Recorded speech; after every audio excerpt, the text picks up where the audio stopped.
Today on Sekulow, a key Democrat senator comes out in opposition to the Democrats' IRS snooping plan. We'll talk about that more today on Sekulow.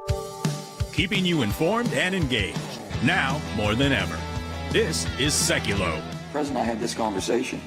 I said, Mr. President, I don't know who put this out and how it got screwed up. When they said basically we're going to start looking at $600 transactions, even if it's $10,000, okay, that's only $800, $900 a year. And I said, do you understand how messed up that is? To think that Uncle Sam's going to be watching Trent and what it does for bankers and this and that. We want to hear from you. Share and post your comments or call 1-800-684-3110. I told him, I said, Mr. President, I don't know what happened. This cannot happen. It's screwed up. And now your host, Jordan Sekulow. And welcome to Sekulow. We are taking your phone calls, 1-800-684-3110. That is Senator Joe Manchin, it would have to be a key Democrat vote to move forward with this $3.5 trillion reconciliation package, any kind of infrastructure bill. And he has now publicly said, he came out to the president directly and said, this IRS plan, I don't know who wrote this. This is wrong. But we understand this is the IRS snooping plan, the plan that, for initially they wanted it for every $600 transaction. Then it was an aggregate of $10,000 in transactions, trying to, again, put you off of the idea where you think, well, I'm not writing a lot of $10,000 checks or making a lot of single-time $10,000 transactions. That's not how the law works. It's an aggregate. So we've now heard from Senator Manchin. This is, again, Than, I know every time when we hear from Senator Manchin, I kind of wanted to do today, the reason why I want to focus in is because now we have a Democrat who's come out publicly in opposition to this, a vote that they must have in Washington, D.C. to move anything forward. So, it's significant, but I think we have to keep watching because whether they try to keep ticking that number up to get people off guard about it, this is a huge potential power grab. He doesn't even mention the fact that to go along with this, to make this work for them, in quotes, they would need 80,000 new IRS agents. Jordan, this is a hugely significant development. I would just say right off the bat, this is a testament to the ACLJ members who have engaged on this in a loud way. I mean, the idea, not just that a senator, I know Joe Manchin has been at the center of this debate for a long time, but you cannot afford to lose a vote in the United States Senate if you're the Democrats. And he has now said he will not go along with this snooping provision. And Jordan, I think the thing that makes this even more significant is he said this directly to the President of the United States. And what did he say? The President responded to him. He said he thinks that the President responded to him, I think Joe is correct on this. Jordan, I don't know if you're Democrats, how you back away from Joe Manchin and Joe Biden now being on the record that this is a bad idea to give the IRS this authority. And Jordan, I know this is a little bit behind the scenes, but if this provision comes out of this bill, Democrats have a major problem because they have promised that they are going to, quote unquote, pay for all the spending that they do in this bill. Jordan, you and I know that pay-fors are never actually real. However, this is a ton of money to replace. If this provision comes out of the bill, they've got a big problem pulling this package together. This is responsible for what they've said would be estimated like $7 trillion. Again, to me, it's if they feel like there's this issue where there is a tax gap and there's people underreporting and they need, how about just make it easier? Continue to simplify the process. People will then, as they love to say, pay their fair share. They'll make it easier. It's to the point now where, if you've got significant transactions moving on, which you definitely would be triggered by this, you're paying people to prepare your taxes, to take on that responsibility because of how complicated it is, and you're just trying to comply with the law. I mean, what they're not saying is they're trying to treat basically the American people like criminals without saying that, but that's how this would usually take. You'd have to get a court order, you'd have to get access to someone's bank account, especially for these low amounts. These are not triggering bank warnings. If you spent $10,000 out of your account over a year, you're not triggering anything at your bank. It's not like a bizarre transaction came up. You get the phone call. We froze your card for right now. Did you make that charge? That's not what we're talking about. We're talking about $27 a day, and they'll have access to your entire account. How significant, how important do you believe this is? Give us a call, 1-800-684-3110. We need to seize on this moment. Build the grassroots pressure. We have our petition up at ACLJ.org. Sign it today. We'll be right back.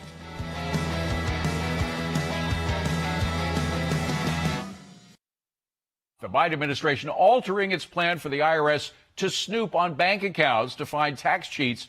Instead of monitoring annual transactions of at least $600, they're upping it to $10,000. Billionaires aren't moving $10,000 here and there to evade taxes. If they're evading taxes, they're moving a lot of money offshore and other places, which the IRS has the power to investigate right now.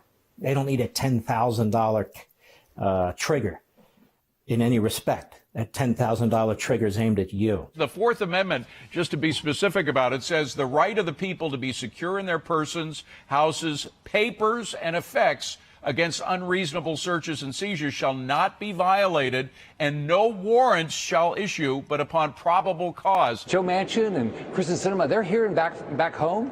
And I'm very hopeful that the Democrats will wake up and say this has got to stop, because that's where the American public is. Some people think that you can pick up a lot of revenue by having more IRS agents to enforce the laws. The President and I had this conversation. I said, Mr. President, I don't know who put this out and how it got screwed up. Do you understand how messed up that is? To think that Uncle Sam's going to be watching Trenton and what it does for bankers and this and that. I told him, I said, Mr. President, I don't know what happened. This cannot happen. It's screwed up. Well, we're sitting there and all the staff is around and everybody's looking, I can tell, and I don't know who was responsible, but they were all looking at each other back and forth. So he says, I think Joe's right on that. So I think that one's going to be gone. This is fundamentally un-American, David. This notion that you've done nothing wrong, I've done nothing wrong. You know, my AC repair guy, the truck drivers that are having problems right now with transportation because they have more than even $10,000 of transactions. Maybe they have direct deposit. Maybe they have some IRAs. I don't know. But those people are all now going to have federal agents snooping into everything they're doing, trying to find crimes. I mean, really, this is something that Uncle Joe Stalin would have been proud of.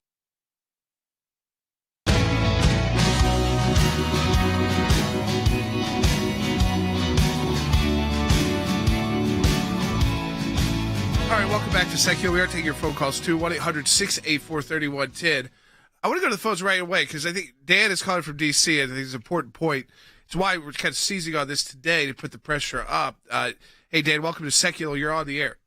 Hey, thanks for taking my call. Just real quick, I just want to say I am one of Joe Manchin's constituents, and we got in this position because he voted down party lines through and through as a Democrat. That's why we're here. And he does the same thing every election time. He just says what the people of West Virginia want to hear, and then as soon as he's elected, he's a party man through and through. So I just got to treat it like Reagan always used to say, trust but verify. After election time comes and he's sticking to his guns and is able to stand up, then maybe I'll believe it. But until then, you know, I just don't buy what this guy is putting out there in front of us. Yeah, I mean, it's interesting. This is, to me, Thad, the interesting predicament here is Manchin's not up for re-election for another 4 years if he decides to run again. I don't know that he will, but that's kind of a moot point. The difference, I think, where we have Joe Manchin now is that he is not just like a single opposition to an idea that ultimately his vote can't stop anything. Now his vote is the vote that is most key. His support is most key. So I do think he wields more power than he may have in the past. I do agree with Dan. I think he's usually been a reliable party line Democrat vote.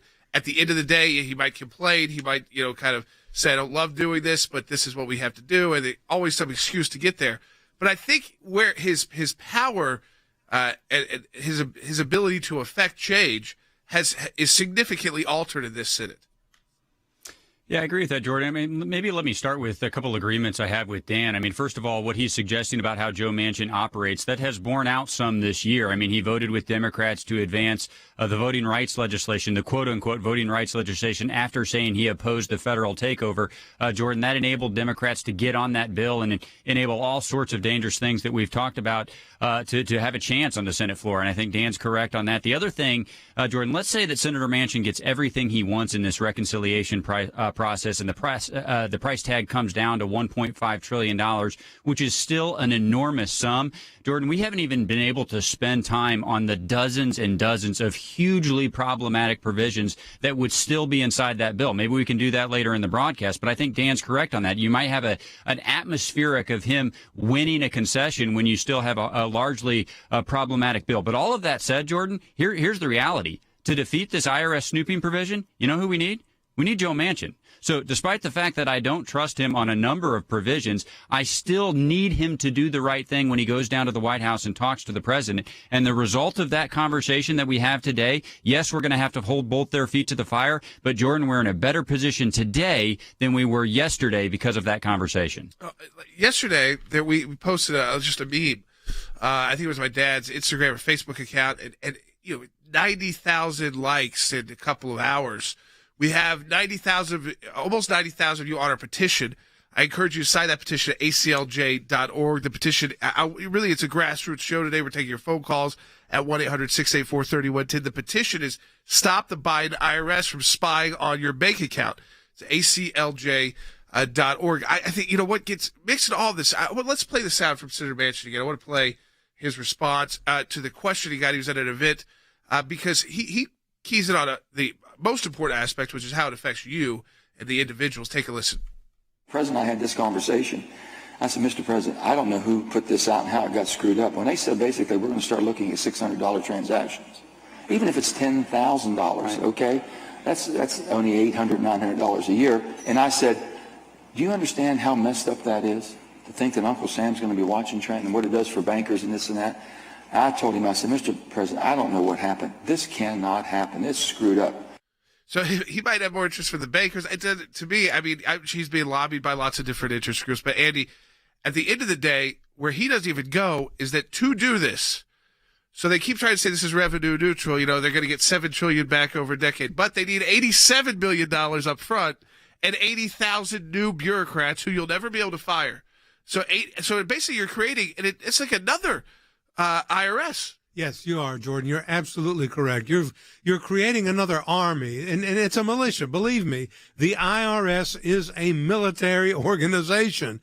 I worked in the United States Attorney's Office, and I can tell you, the FBI is not feared. The Postal Service and inspectors are not feared. ATF is not feared. The Bureau of Immigrations and Customs is not feared. What people fear, what we as Assistant U.S. Attorneys feared, was the Internal Revenue Service and the enormous power that the IRS agents, both revenue agents and the special agents in the criminal division have. And as my colleague was saying earlier, Wes Smith, when they issue revenue regulations, revenue rulings, they have the force of law. You can't contest these. These are just like statutes. So what you're doing is you're building another army of 80 to 87,000 employees in the United States to spy on you. And as you said, Jordan, you can't get rid of them. Once these IRS agents are in place and once they're out there doing the bidding of the Internal Revenue Service, you're stuck with them, and they're going to be looking at transactions in your bank account, which is going to aggregate $10,000 a year. As Harry Hutchison said, we spend about $1,400 a month on food. That's $10,000 a year the average family is going to spend on grocery bags. You're going to be subject to an audit just because you're living. Well, that's the thing. Harry, we're getting towards a season where people do spend. They spend on travel. You got holiday travel.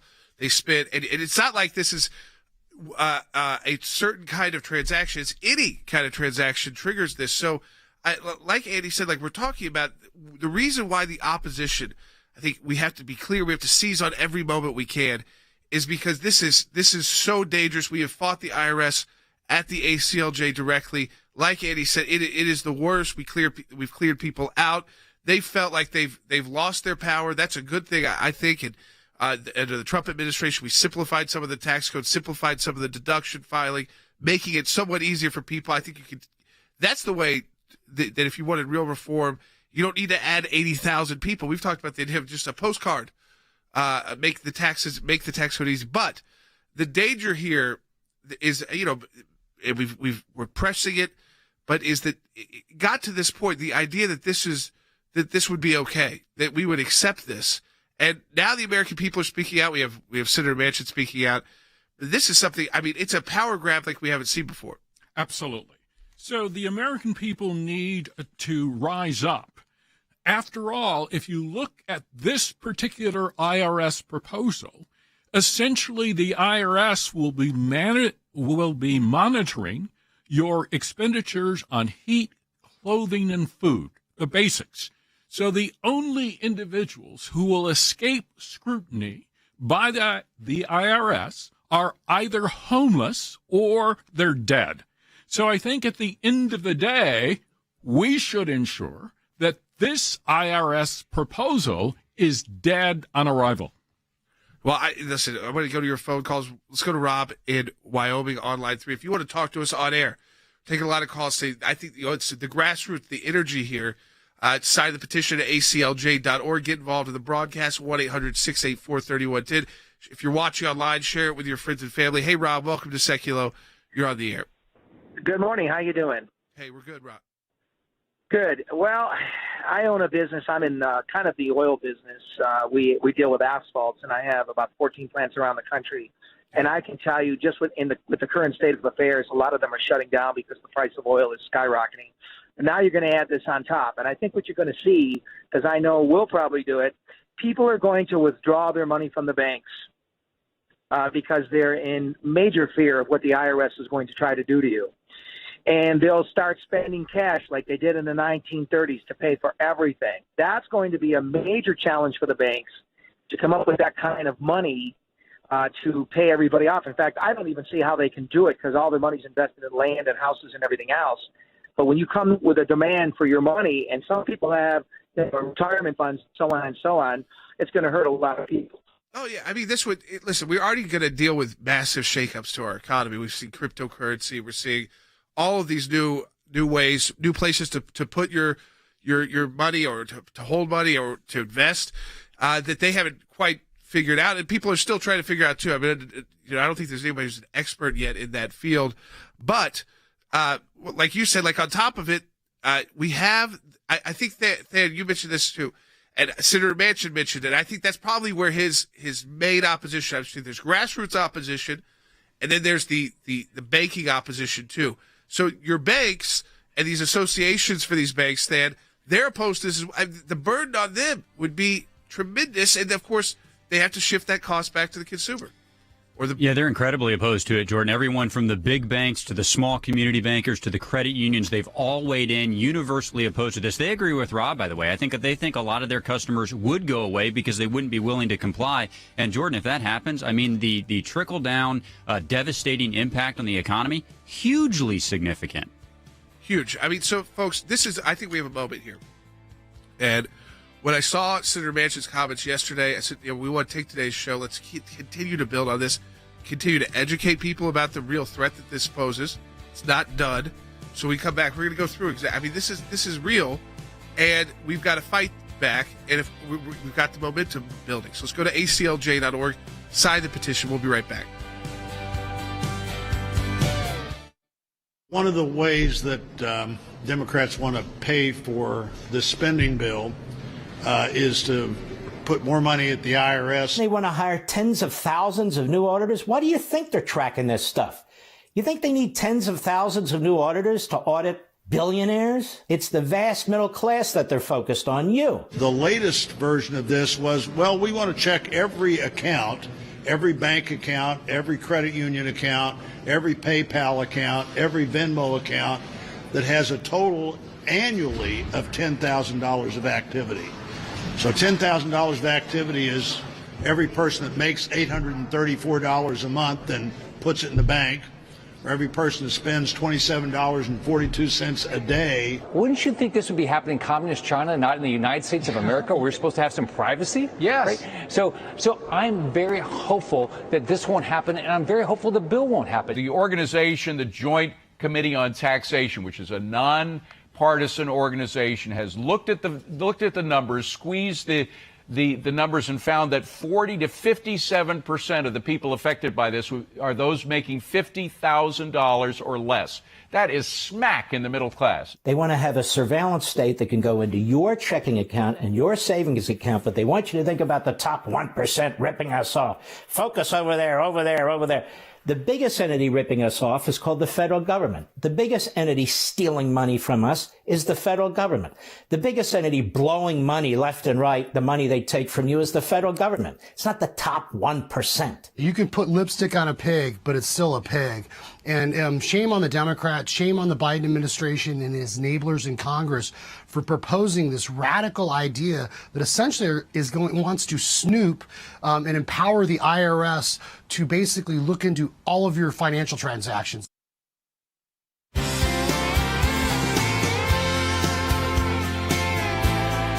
right, welcome back to Sekulow. Secretary Pompeo tweeted out in Hong Kong, the Communist Party of China is forcing banks to report clients they suspect of violating its so-called national security law used to silence its citizens. In Washington, the Democrats are trying to weaponize the IRS to spy on your bank account. This has been a constant tension in our country since the founding of the IRS and the income tax, is that it's almost too much of a temptation to utilize in politics.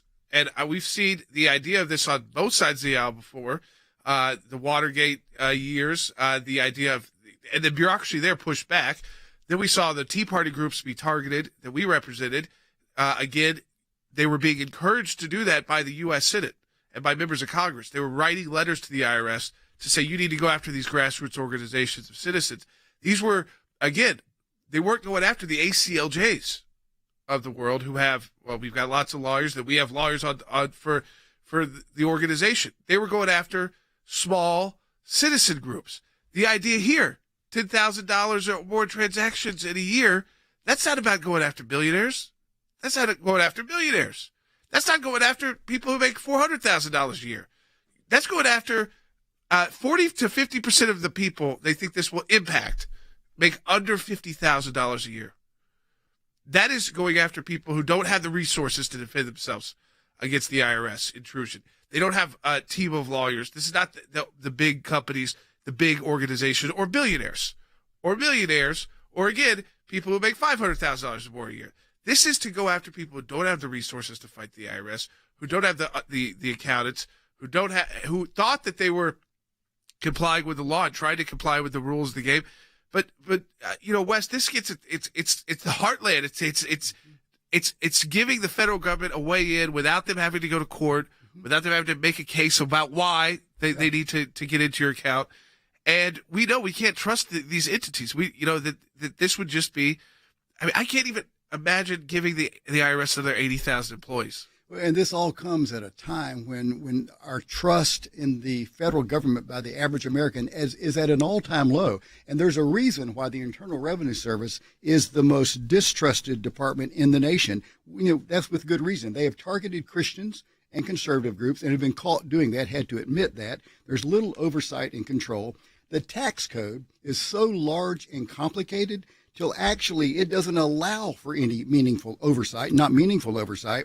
And as I mentioned, to Andy, their administrative rules they put in place have the force of law without any input from our elected representatives virtually. And so, if you like, an enlarged federal government and then you want to enlarge the IRS, this bill's for you. But I think if we don't rein in the Internal Revenue Service and these proposals in this crazy bill that's before Congress, we will need to apologize to King George I and for the big revolution we caused when we were revolting against his own tax policies for the American colonies. This is a federal government that already is out of control, but these proposals by the Democrats in Congress would make it even more out of control. And as you mentioned, Jordan, it wouldn't just be, targeting corporations and rich people. It would be targeting virtually every American in the country. Yeah, I mean, this is, we keep talking about the small amount of transactions because we don't want people to, Andy, the idea, that's $10,000. It's not a single $10,000 transaction, which, by the way, would still snare a lot. I mean, if they were just going about that way, it would snare millions of Americans in this. But this is an aggregate. This is buying coffee. This is filling up your car with gas. This is not you have to make some tremendous expenditure. I'm glad you pointed that out, Jordan. We already have on the books a $10,000 suspicious transaction reporting requirement.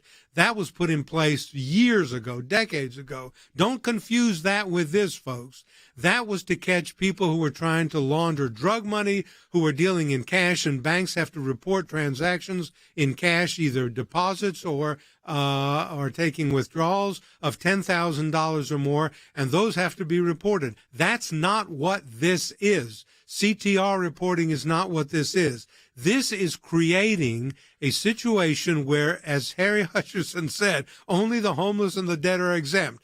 Everybody who uses a bank account is going to spend and flow through that bank account $27 a day, $800 a month, $10,000 a year, and you're going to have an army of IRS agents looking at every single transaction you make in a bank account. In other words, I'm predicting that the IRS is going to be moving its offices from where it is right now, downtown in Washington near the Capitol, to the Pentagon, because that's what basically you're creating, is another branch of the military. Yeah, I mean, it's one thing. Listen, they are, when we were working with the Tea Party groups, and these, again, targeted organizations, small to silence. This, again, I mean, another attempt to make you think twice before you make that political donation. Make you think twice before making the donation maybe to groups like ours.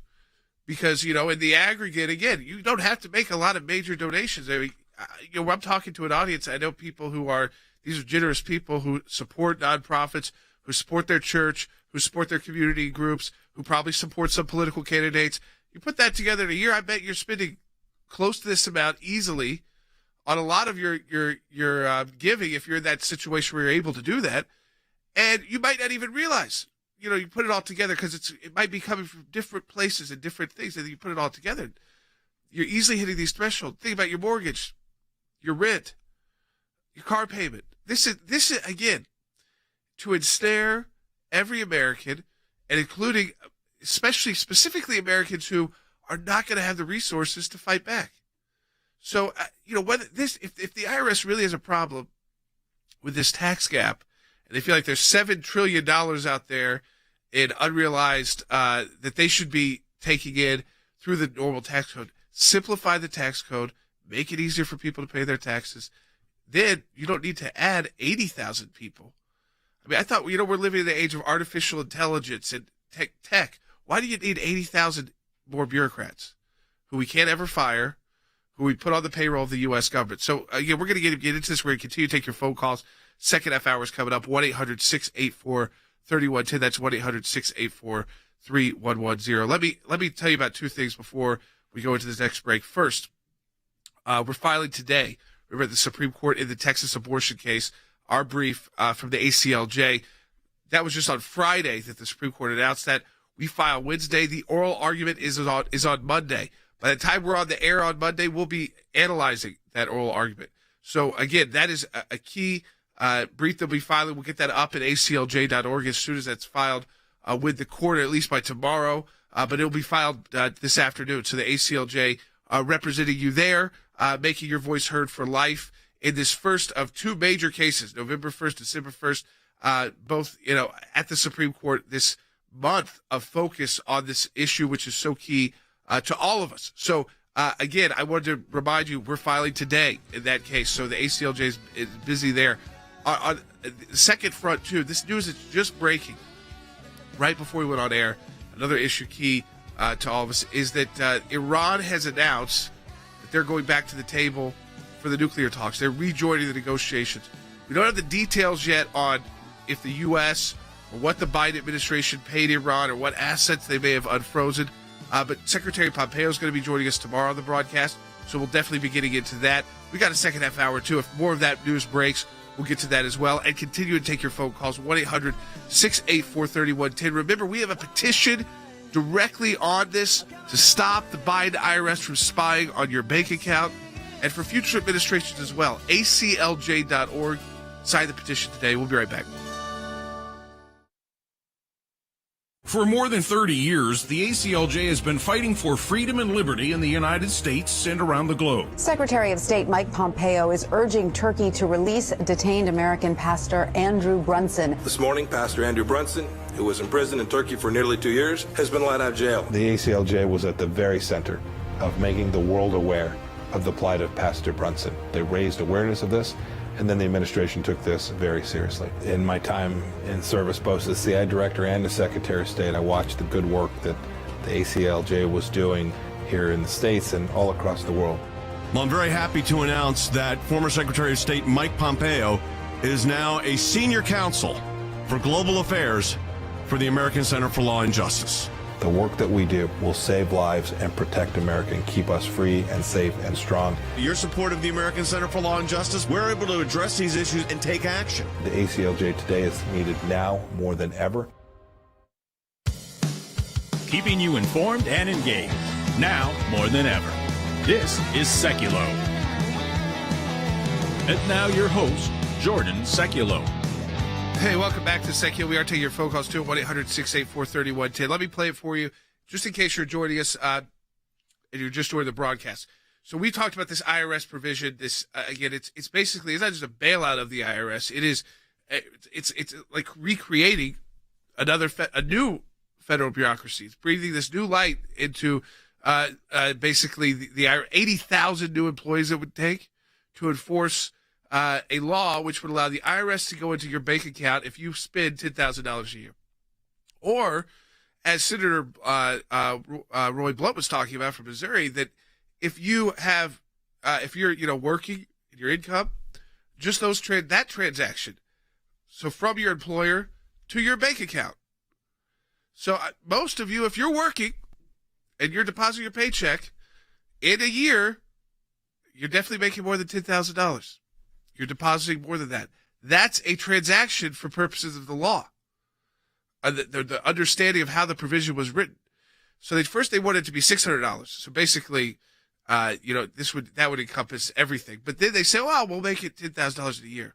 That's basically the same thing. That's $600 a month. So this idea that they would have access this way, it's not just it's not just a kind of a boogeyman we're talking about here. I want to go back to Than Bennett because Than, this is a provision we've been pounding the pavement on this. We've been building the grassroots opposition to it, and educating people about it. But now that we have a Democrat Senator, Joe Manchin, saying he's very opposed to it, we'll play that for people in a moment. But it's a time to seize on because they were trying to use this to pay for $7 trillion of their bill.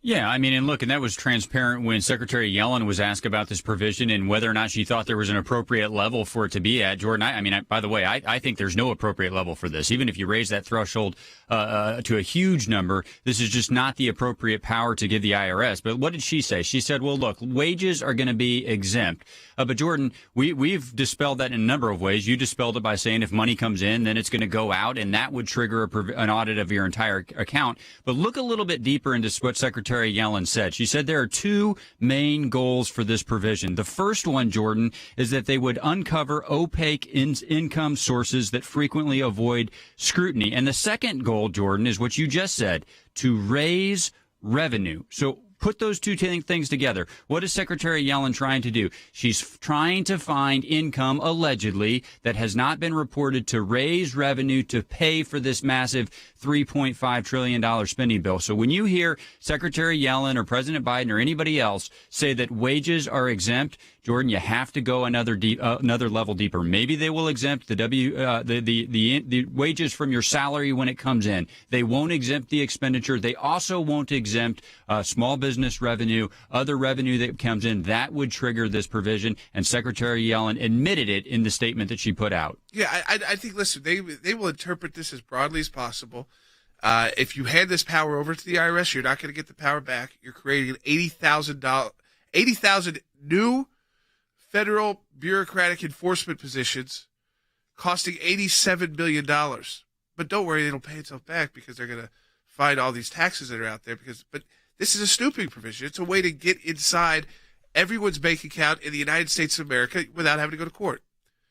Because if they had to go to court, you have to actually make a case. Why do you actually need this? You have to show cause. Here they would not have to be showing cause. You would be by your transaction. So we'll play Senator Manchin. When we come back, we're going to start taking your phone calls. We come back to 1-800-684-3110. Let me just remind you, too, we're filing today the Texas abortion case. That's the U.S. Supreme Court on Monday, the oral argument. The briefs are due today.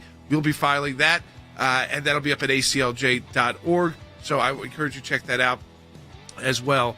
And we're going to get into, we're tracking the Iran issue. Iran has announced that they're rejoining the nuclear talks next month. There's not more info than that right now. So we're trying to figure out, did the U.S. and the Biden administration send any money, unfreeze any assets to Iran? We haven't gotten the details yet, but Iran has made this announcement, so we're waiting to kind of get the response back. 1-800-684-3110. If you want to talk to us on air, we'll be right back.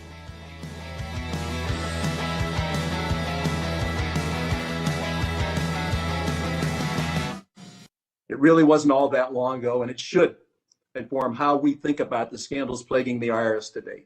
Here today to help us bring all these issues together is Mr. Jay Sekulow. I have said in 2015, and I'm going to unfortunately have to repeat it again today, despite the fact that we have a consent decree entered into federal court dealing with the IRS's targeting of the conservative groups and the Tea Party groups and pro-life groups, that I believe the IRS is institutionally incapable of self-correcting.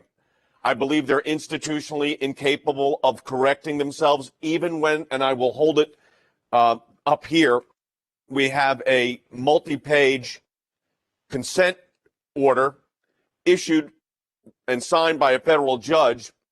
A portion of this, members, says this: the IRS acknowledges that the First Amendment prohibits the government from discriminating against citizens on the basis of viewpoints of their protected speech or other protected associational interests.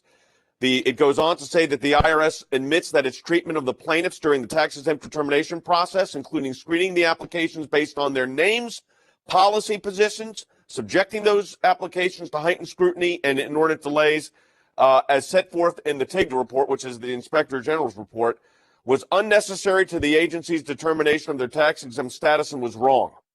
And then a consent decree was issued saying that they would correct and not do it again. Fast forward 5 years, and they've done it again. In fact, they've done it this time even more brazenly. The fact that after 5 years of litigation and a consent decree entered into in October of 2017, it didn't take this administration 5 months to begin again its harassment and targeting of individuals based specifically on their viewpoint. Members of this committee, your committee is the Ways and Means Committee. This is neither the way nor the means upon which the IRS should be operating. Thank you.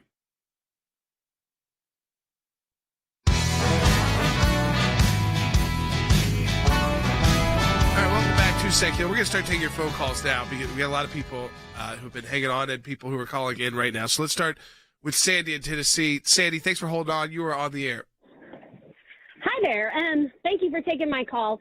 I just thought it was of interest. I don't know, about a year ago, I made a typo on one of my payroll tax returns with our wonderful IRS. Yep. I was notified about it in May of this year when I received a refund check because money that should have gone to one quarter, they thought I overpaid. So anyways, all that to say, I returned the check. This was in May. The first time when I called to figure out how to resolve this issue, I waited on the phone, on hold, to talk to an IRS person for no lie, 92 minutes. Yep. 92 minutes to tell somebody that I made a typo. When I told them I made the typo, they told me what to do and to send it back in. I sent it back in.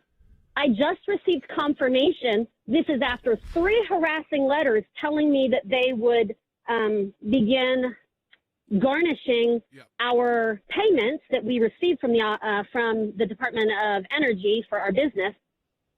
Letters harassing us, telling us that if we didn't pay back money that we owed for this other quarter where, I made a typo. I put it in the wrong quarter. All of this to say they are already processing at a rate of, their return mail is taking more than 180 days to make it from their mailroom to an IRS representative's desk. Yeah, well, no, it's because it's antiquated, and their solutions are still antiquated too. I mean, if they really do believe that there's this money out there that is, whether it's too complicated of a system or people just aren't filing correctly, and it's that much $7 trillion, do you need 80,000 new employees? Or maybe you should figure out a better system, a more autonomous system, an easier system, instead of allowing the individuals who have biases this kind of unfettered access. These are, this is like deputizing 80,000 new people as law enforcement. And once they get that access, once you give Washington access like this, you're going to be in serious trouble. Now, we do have someone calling in who, thinks we are not being accurate. Monty in Oregon on line 3. Hey, Monty, you're on Sekulow. Yeah, thanks for taking my call. What I wanted to do is just briefly share that, yes, I believe that there is a little bit of hyperbole going on here. My background is that I worked for the IRS for 28 years. 10 of that is at tax legislation, specializing in complex tax law, and the last 15 as a senior field collector for the Internal Revenue Service. So I know what you're talking about. I agree with some of it, but I believe that there's a little bit of hyperbole here. Where is the hyperbole? Well, the hyperbole, first of all, is that, what I'm hearing is that there's really a desire to vilify the Internal Revenue Service. And I would point out that the Internal Revenue Service is the most efficient federal agency in existence and also the most heavily regulated. Well, I don't want money. I'm not being overly critical of people like you who work for these agencies 20 years out in the field. You're doing your job. You're working hard, and you're trying to follow the rules. This is Washington, D.C. IRS. This is kind of like headquarters at IRS. And the idea is that I think we vilify the IRS because they deserve it. I don't think it's not hyperbole. We've been in court. They got caught going after organizations because of their political views, and they still were doing it last year. Last year they did it because, you're a Christian group, that must mean you're a Republican group. But the term Republican, they made their own term sheet, and they used a D to represent Republican, trying to confuse you with their text. They have been shown to be bad actors. I'm not saying, it's all over. Remember, we saw Lois Lerner tried to blame the Cincinnati field office, Andy. They try to blame the people like Monty who work out in the field, who actually are trying to do their job. But it's the Washington, D.C. actors who set the rules of the game, the be on the lookout list, and that is who we're concerned about. I don't think it's it's kind of like with the issues we have with the FBI under Comey. It was the 7th floor. It wasn't the FBI agents out in the field. It was Washington, D.C. I want to say to Monty, when I was with the U.S. Attorney's Office, I worked with IRS revenue agents and CID agents, and they were some of the finest people that I have ever worked with, and they are very good at what they do. What we are saying is the legislation that the Democrats are pushing right now is not that. It's not aimed at attacking how good an IRS or revenue agent is. It is to keep the federal government through the IRS from looking at how we spend our money. That's our business, how we spend our money. If we want to give it to the Communist Party, if we want to give it to the conservative causes, if we want to give it to the Democrats or the Republicans, if we want to give it to our church, is our business. This simply weaponizes the Internal Revenue Service and makes them another agency of the federal government spying and snooping on what we do. And you said about efficiency. Be careful, Monty, when you use the word efficiency. The SS was very efficient. Yeah, I mean, so this is, I get the idea here, Harry. I think that the pressure point, trying to upset people who work inside, who try to enforce the rules, who are trying to do their job, like Andy said. But this is we have seen time after time again problems with the IRS, issues with the IRS, especially out of Washington, D.C., and they're being pushed by House members and Senate members to go after people because of their political views. In fact, they wanted to in this new law reset the stage so that you could go after people because of their political views. Precisely. So the focus of today's discussion and the focus of the IRS provision in the so-called reconciliation bill is on policy. It is bad policy. So when did Joe Biden campaign on a promise to spy on virtually every transaction that all Americans make? When did Joe Biden campaign on a promise to impose, for instance, a carbon tax in the midst of an energy and inflation crisis, with gas prices surging to roughly $8 per gallon in California? So the Democrats are basically engaged in an opportunity to grab even more power. They claim on one hand that they are going after the rich. The reality is that they are going after the middle class, because if you look at all of the provisions in this reconciliation bill, the Democrats are prepared to give $222 billion to rich Americans as a subsidy for buying electric cars. Meantime, they're demanding that individuals who spend more than $834 per month, they need to report essentially to the IRS. And so Janet Yellen, who is worth upwards of $20 million herself, is now claiming this provision is necessary. Why is it necessary? Because in many respects, the Democrats want to squeeze the middle and upper middle class while sparing the rich of actually paying their taxes. We should keep in mind that Warren Buffett, who is one of the richest people in the United States, pays virtually nothing in taxes, and he is prepared to never pay taxes. Why? Because he's putting his money in a charitable trust fund, and that will escape the taxes that he would otherwise owe. So at the end of the day, the rich know how to manipulate the system. The Democrats, which they're a party that is strongly supported by the rich, they are basically, in my opinion, going after the middle and upper middle class. Let's go to Kim in Colorado online, too. Hey, Kim, welcome to Sekulow. You're on the air. Thank you for taking my call. So I just wanted to bring up, I work in compliance for a bank, and so I have an additional perspective to add.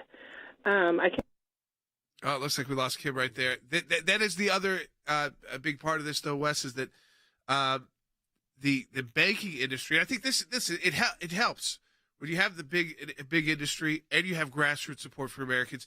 It makes it much tougher for them to pass these provisions through. A group of 19 banks just today, the Wall Street Journal reported, that have come online and on the record and saying they are against this.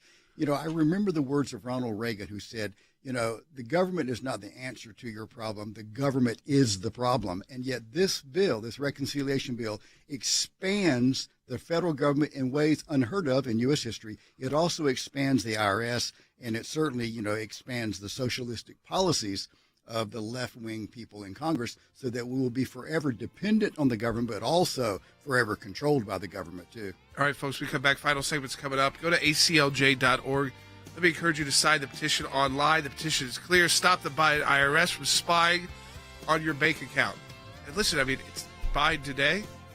Tomorrow it's another president. You give this power to Washington, D.C. But we've seen the abuse has come from the left. Recent abuse, we've had to go to court. The left targeting the right. And these agencies are full of Democrats. They are 90+% individuals who vote for the Democrat candidates and give to the Democrat candidates when you look at the political fundraising. So, you know, those are just the facts. That's what we've had to deal with. That's why we have to stop this. We'll be right back on Sekulow.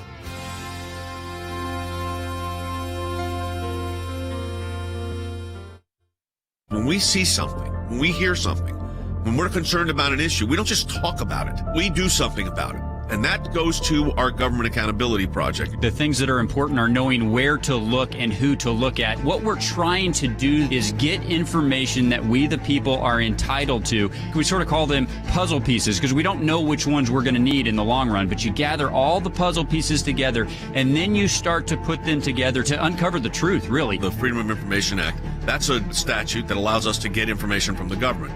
Starts with a letter from our offices in Washington to these agencies. And it says, give us this information on these topics. And generally, they don't.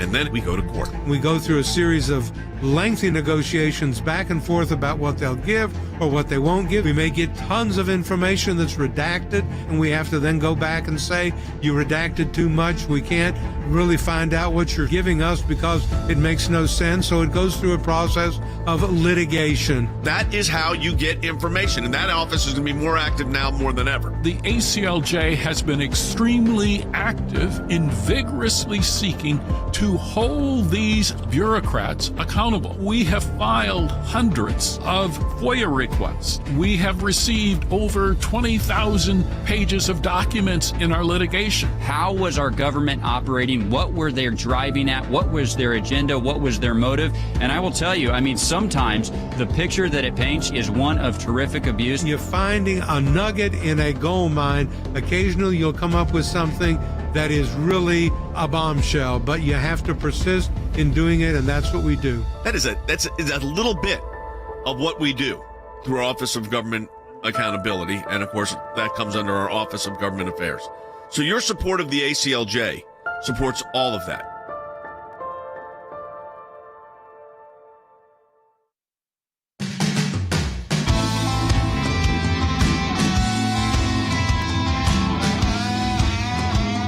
Tweaking a little issue with our phone line, so I want to take one of the calls coming in. That again, I think is a really good question, because Stan, one of the calls coming in is what is this actually costing? Because the idea is that this is revenue neutral. This actually pays for itself. But on the front end, they want $80+ billion to pay for these 80,000 new IRS agents. So let's go best case scenario first, Jordan. I mean, they say they want a $3.5 trillion reconciliation bill and then a $1.2 bipartisan infrastructure bill. So that's almost $5 billion of cost. Now, then they will come back to you and say what you just said, that it's going to be revenue neutral and that we're going to raise money to, quote unquote, pay for all that spending. So it's not going to cost the taxpayers anything. Well, Jordan, okay, let's consider that idea. If you're going to raise money by collecting additional tax dollars from the American people, is that costing the American people anything? Where are you getting those additional dollars? You're getting them from the American taxpayer. So all you are saying is you're going to try to raise taxes or increase revenue from the American people at an equivalent level that you would do spending. Jordan, it doesn't change one red cent how much of this is paid for by the American people. So as it sits right now, these two bills together would be $4.7 trillion. And here's the other little secret I'd put on top of it. Once these programs make their way into federal law, Jordan, they almost never go away. And number two, they almost always grow. Yeah, 1-800-684-30, which is our number. Let me encourage you, though, if you were going to call in, maybe get your questions on Facebook, Periscope. We're in the final segment. We're going to be spending more time on this. Obviously, we've got this momentum. I think we have to seize on this moment. I want to play Senator Manchin for you. This is why we're talking about it again today. Senator Manchin was at a meeting in Washington, D.C. He gets asked the question. Here's his response. President, I had this conversation. I said, Mr. President, I don't know who put this out and how it got screwed up. When they said basically we're going to start looking at $600 transactions, even if it's $10,000, right. Okay, that's only $800, $900 a year. And I said, do you understand how messed up that is? To think that Uncle Sam's going to be watching Trenton and what it does for bankers and this and that. I told him, I said, Mr. President, I don't know what happened. This cannot happen. It's screwed up. Yes, I mean, there you go. It seems like he's not going for this provision. It's always nerve-wracking with Senator Manchin, but if we can kill this provision, then we can move on to the rest of how horrible a lot of these provisions are in this law thing. But that is, again, we could go through the list and start going through the list. But I think we got to pick off these piece by piece. Yeah, and I think this is probably the most egregious, Jordan. I really do. I mean, in the wake of the IRS targeting scandal, the very last thing that you should be doing is giving them more authority, especially sweeping authority like this. Look, I don't like a lot of what is in this bill. And like you, Jordan, you kind of have to take Joe Manchin's temperature day by day. I mean, look, he's not in the right place on the voting rights bill after coming out in an op-ed in a West Virginia paper and saying that he was opposed to gutting the filibuster and opposed to the federal takeover elections. Like 2 weeks later, Jordan, he flip-flopped flip-flopped on that. So I'm not saying walk away from this, but I do love the fact that he got President Biden on the record. I think the hope here in Washington, D.C., Jordan, we've seen this before. The hope was that this provision would be lumped into a huge bill. It would be passed in the middle of it. Nobody would notice. And only after the fact would people object. Jordan, people have objected. And now you have the President of the United States and a vote in the United States Senate that they absolutely have to have, saying they won't support it with it in there. That's a huge step in the right direction. Yeah, I think, again, if this was allowed to go, Andy, to add this kind of power to the bureaucracy at a time when the trust in government's low, we've seen issues with the IRS, this is the time to stop provisions like this. And it's a divided Congress right now. If we could get that one vote, we can at least kill this provision and move on to the rest. Yeah, if we can. As we know, Joe Manchin tends to be somewhat flip-floppy in his views and his ideas. He says one thing and then he votes, for cloture. And so he doesn't do the things that you expect him to do, even though he predicts that he will, and he says that he will and asserts that he is. But he's on record right now as telling the President of the United States that this is and I'm looking it up, this is screwed up.